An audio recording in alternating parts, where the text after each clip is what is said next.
Dans les autres matchs de l'après-midi, Tottenham a consolidé sa 5e place en renversant sur le tard Crystal Palace, 3-1, et Newcastle s'est donné de l'air contre Wolverhampton, 3-0, bien aidé par les contre-performances de ses concurrents pour les places européennes. La performance du jour reste néanmoins celle de Liverpool.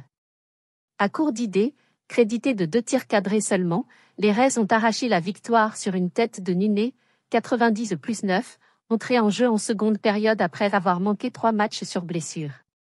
L'équipe de Jürgen Klopp, amoindrie par une flopée de blessés, a une nouvelle fois montré une détermination sans faille, à défaut d'une maîtrise totale, pour conforter sa première place. C'était très spécial. Vous avez pu voir à quel point ça n'a pas été facile pour nous aujourd'hui, s'est réjoui l'entraîneur sur Sky Sport, rappelant que son équipe, amoindrie par de nombreuses blessures, a disputé 4 matchs en 11 jours. Avec 63 points, Liverpool tient à distance le dauphin Manchester City, 59 points, son prochain visiteur à Anfield le week-end prochain, qui reçoit auparavant le voisin Manchester United, dimanche, 16h30.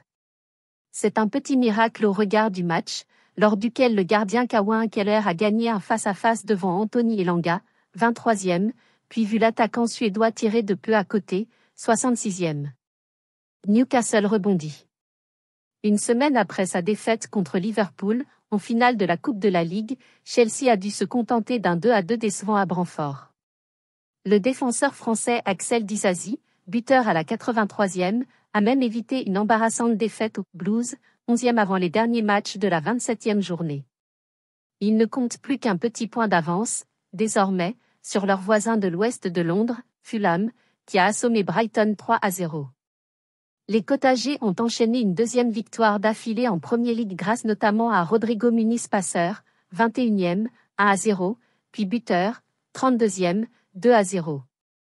Il s'agit du 5e but en 5 matchs pour l'avant-centre brésilien de 22 ans. Dans la course aux places européennes, Tottenham a consolidé sa 5e place en renversant Crystal Palace, 3-1, après avoir été mené 1-0 à l'heure de jeu. Plus bas, Newcastle a assuré le spectacle contre Wolverhampton, 3-0, de quoi remonter à la 8e place, 2 points derrière West Ham, vainqueur 3-1 à Everton.